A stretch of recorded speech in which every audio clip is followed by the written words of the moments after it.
Happy Thursday. I think it's a crime, basically, for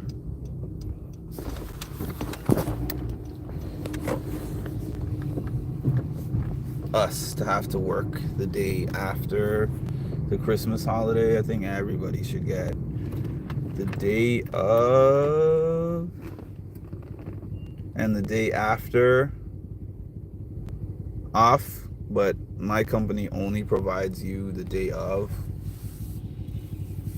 So here I am back at work. Um,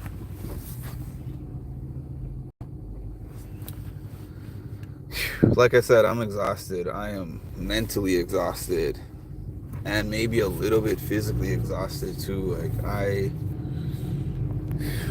I've given so much of myself all year, and just the weight of the year is coming down on me in these last couple of days as I think about the heaviness of everything. And I had a heavy conversation with a client just now.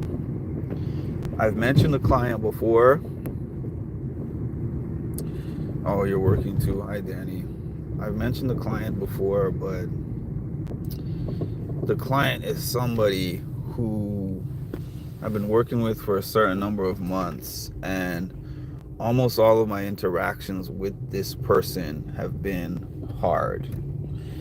And the reason why they've been hard, I have felt like had little to almost nothing to do with me, but they were coming down at me for everything. If I say I'm gonna meet with you at 9 o'clock and I show up at 9:01, oh, they were gonna let me have it. Why are you late? My time is valuable, this, that, and the other. So we had an incident which I mentioned on here before.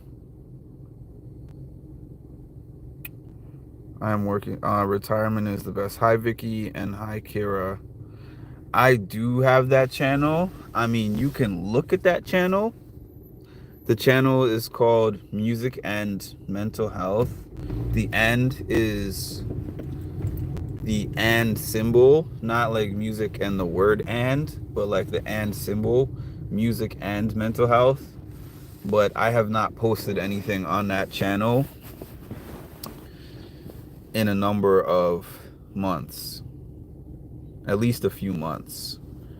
I do have a bunch of content on that channel, some old content, but I have not actively used that channel in some time. But if you would like, if there's a demand for it, and you all would like for me to post more mental health content on that channel, I could always pick it back up, but we'll see. I'll start asking my channel members what they're interested in, and we can go from there. But anyways, like what I was saying was with this particular person, there was an interaction that we had a couple of weeks ago where I said that I was going to show up to their place for an appointment at a certain time, and I said that I was running about 10 minutes late. And they let me have it like I said that I was going to be there 2 hours, 3 hours late. And I was like, at a certain point, you got to be a little bit flexible. No, Mark, this and that. Like, they were just going on and on and on. So I got so frustrated, and I was like, you know what? I had to tell you something. We've been working together for X amount of months. Oh, I forgot about the threat to contact my supervisor to tell the supervisor that I was going to be 10 minutes late. Hi, Nash. So I just said, you don't try to work with me. You're not accommodating. You know, like, you're not flexible. You talk to me disrespectfully. And I said, I'm not asking out of you anything that I don't provide for you. I said, even if we don't always see eye to eye, I always respect you. I always speak to you respectfully. I know that some days you have good days and bad days. I accept that. I work with you as is. But I feel like you consistently disrespect me and then undermine me by constantly calling my supervision and trying to get me in trouble. And the response was like, oh, wow, you think I'm a terrible person. I'm like, no, I didn't say I think you're a terrible person. I just said, in your dealings with me, these are behaviors that I can no longer accommodate, basically. I can't, moving forward, I can't, work like this with you. So then we didn't talk for about a week. And then that person actually reached back out and said they took some time to think about their behaviors. And then they apologized to me and said that they were out of line for the way that they spoke to me, treated me, acted with me, and that they had taken some time to self-reflect about those things and that those behaviors wouldn't happen going forward. And I was very shocked by that because I had never received an apology from this person. Didn't even know they were capable. Then we had a visit today. There was a heavy visit where they were like, I have experienced X amount of traumas this year, and I realized that I trauma dump basically on the people around me, and they aren't the people who did those things to me, so you don't deserve that, and other people around me don't deserve that. And it was a heavy conversation, not because of me, but just because it's heavy to just go and listen to some of these traumas that they're telling you about. I'm not a therapist, but trust me, I hear a lot of the same things that the therapists say. Like, this is a really hard job, I'm telling you. I feel emotionally exhausted from this conversation with this person. And I'm on my way to a next appointment with a next person who has an equal amount of needs. And the only thing that is separating me between that appointment and this one is the 30 minutes drive to get me from that house to this next house. So I'm hoping the new job brings me a new work situation. You hear me talking about this Kara interview, it's not just excitement about interviewing Kara, it's hopefulness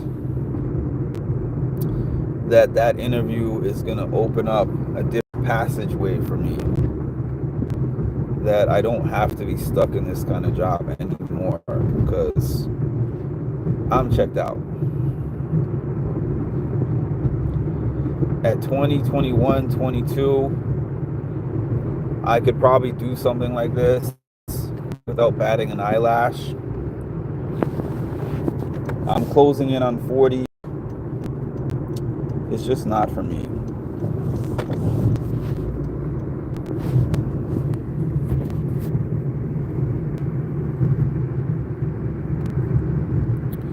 That's sad that you were treated like that. Thankfully, they apologize. And what's more sad for me is that management didn't have my back. Management backed her and reinforced her behavior and enabled her behavior, which is the reason why she continued with it until I decided to take matters into my own hands.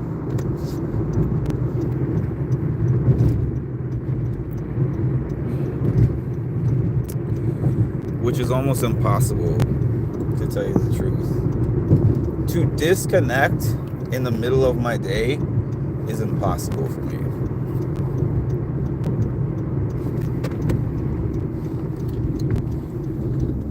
Because I know that it's still going to be on my mind. when I meet up with this next person, which is also a very intense, high needs person. So really, I'm just gonna have to take a few deep breaths in the car before I get out.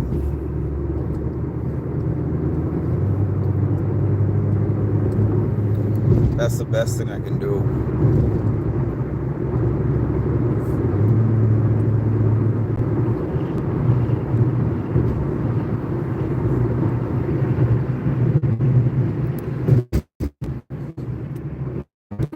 It will open doors for you. I found your channel by your words and insight. Thanks, Kara. I appreciate that.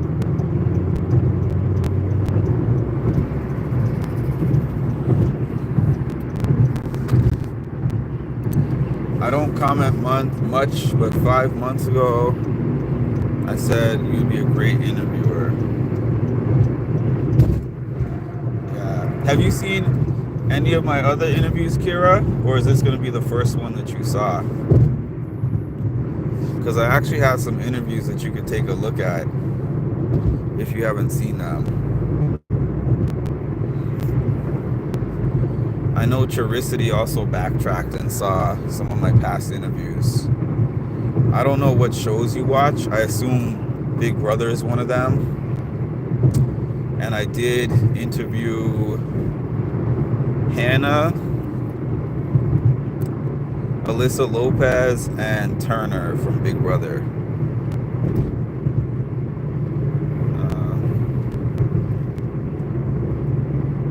Tucker. I didn't get a Tucker interview, but yes, I did meet Tucker. And I did speak to Tucker. Do you watch the challenge, Kira?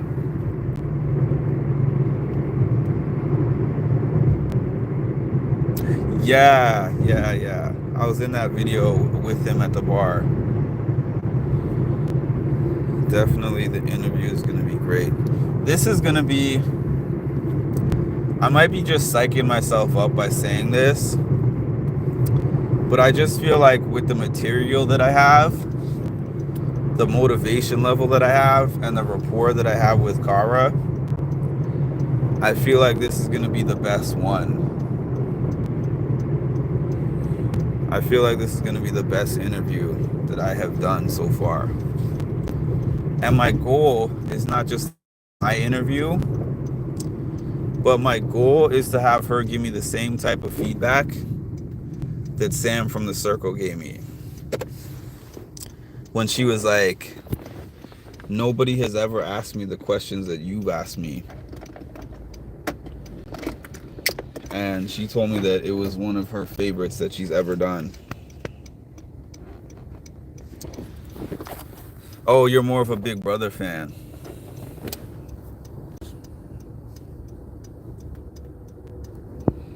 That's okay. I know you're going to watch the interview to support me anyways, which I appreciate. I'm always down to do Big Brother interviews, but they're so hard to get because CBS is so strict.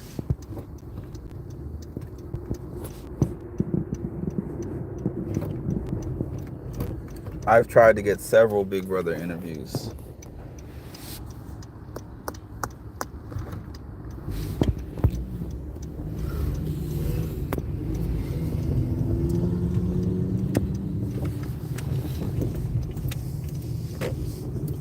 But you know, I realized it was kind of a big miss for me not asking Tori for an interview. I don't know what I was thinking. But I can probably circle back to Tori. Maybe Kara will even help me get a Tori interview.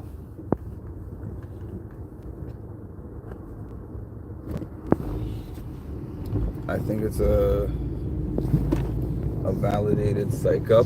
What do you mean by that?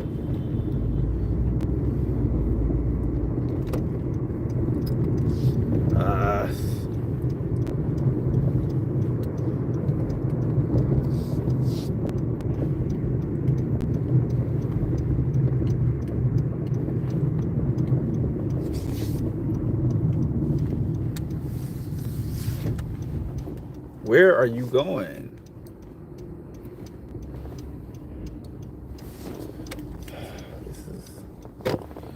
Driving in New York is a madhouse. All right.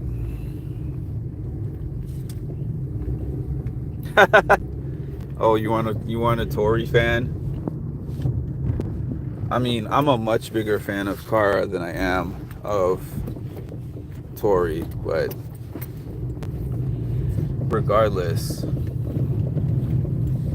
every interview is a resume item.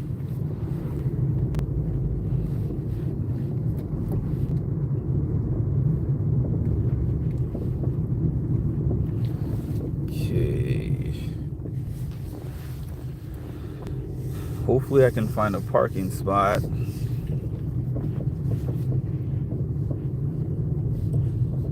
Let's see.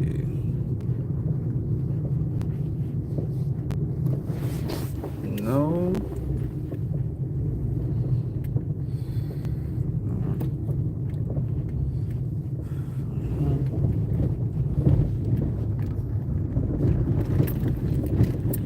No parking spot. Kira, I interviewed Wes twice. Not many people can say that, but I actually interviewed him 2 times. One of them you can find on this channel, and the other one you can find on my other channel.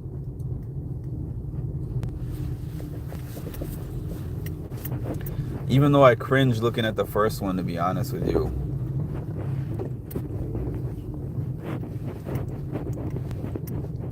The reason why I cringe looking at the first one is because I know how nervous I was during that interview. And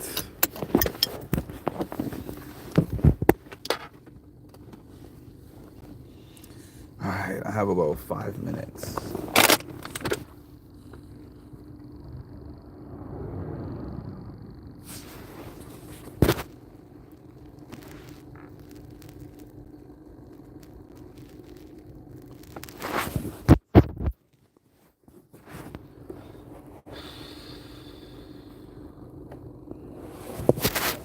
Sorry about that. Multitasking.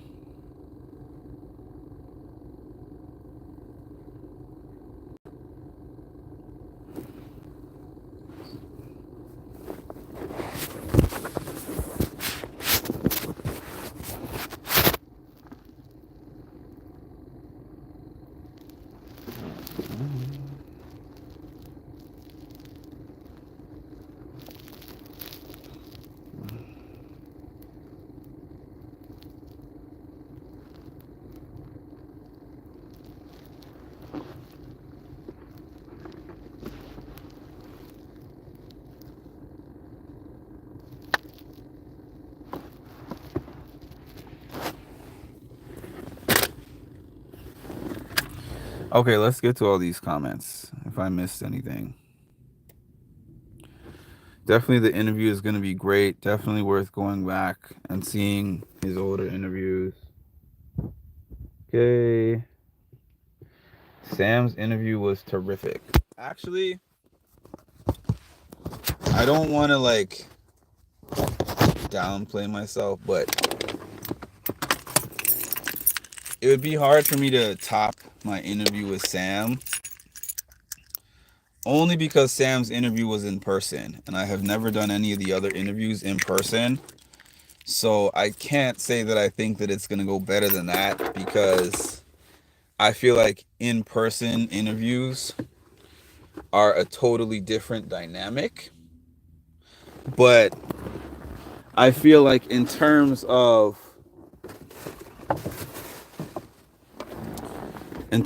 like Zoom interviews, I definitely think that it's going to be my best Zoom interview.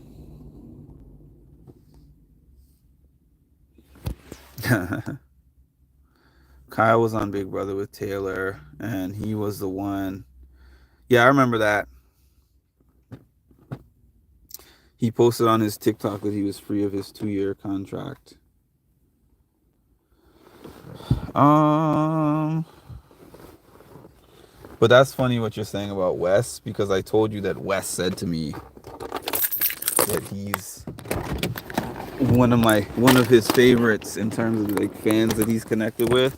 Actually, he told me I was the favorite out of the fans that he's connected with. So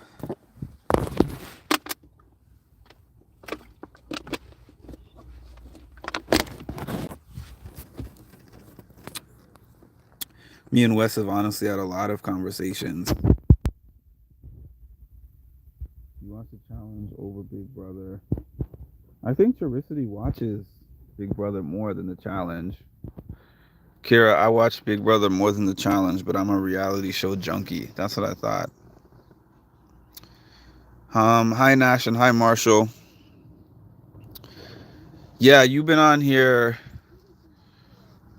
Charicity actually from, I don't know, whenever you joined, has probably been definitely been my most consistent subscriber on live in terms of being on these lives. Charicity does not miss a beat when it comes to that.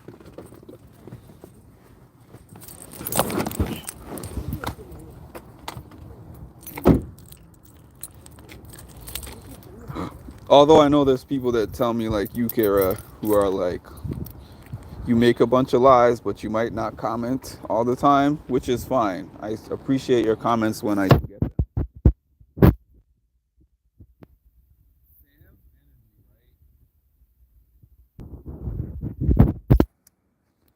Let me tell you something about Sam's energy. You'd be surprised that not everybody, I have 5 minutes, so I'm going to just take my 5 minutes. It's not everybody that I interview that you see has this big personality on TV.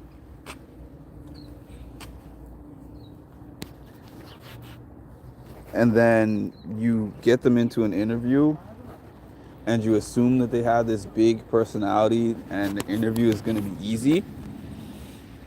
But some of them are not the same off camera as they are on camera. Like some of them within those environments seem really loud and outgoing. Then when you get to them in one settings and ask them questions, they're very socially awkward, or they're very different than what you see on the television. Sam's energy is contagious, number one. I came into that interview with a bunch of questions that I prepared. 1, 2, 3, 4, 5, 6, 7, 8, 9, 10. The way she was reacting, her facial expressions, the way she was answering the questions.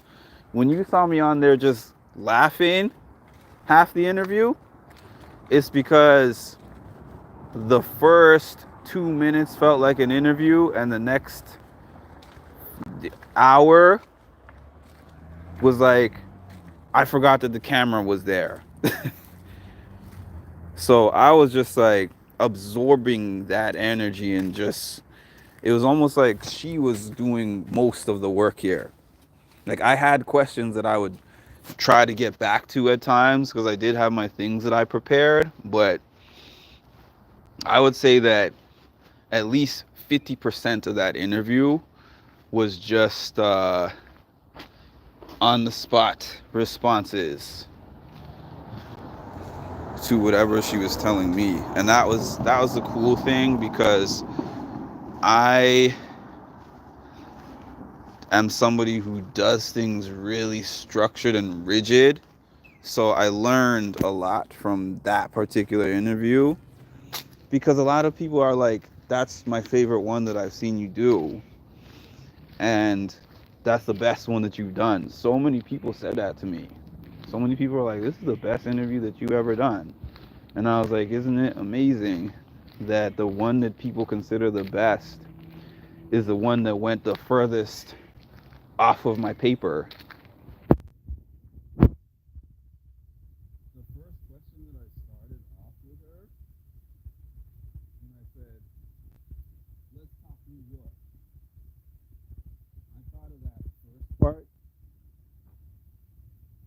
I got there. The whole thing was she was like making fun of my accent and like, oh, all that part of it. I thought of that when I got there. When it came to that little sketch that I did at the beginning, I did have something written out, but if you saw what I wrote out compared to what we actually acted out, totally different. Totally different. Totally off the script. I said, Sam, this is the idea of what I want to do for this open sketch. He says, oh, can we change this? Can we flip this around? Can we do this? Can we add this? Can we subtract this? And I was like, all right. So when you saw her going off, I don't know if you're Jeffrey Scott, this stuff, whatever she said, and you saw me just sitting back, it's because we didn't practice that and she didn't tell me she was going to do that. I actually said, I was like, just give me the reaction that you would give somebody who showed up and was supposed to be one person and was not that person. So as she's going off, I'm like, this is wild that you just came up with it. Um, I'll be there in a minute.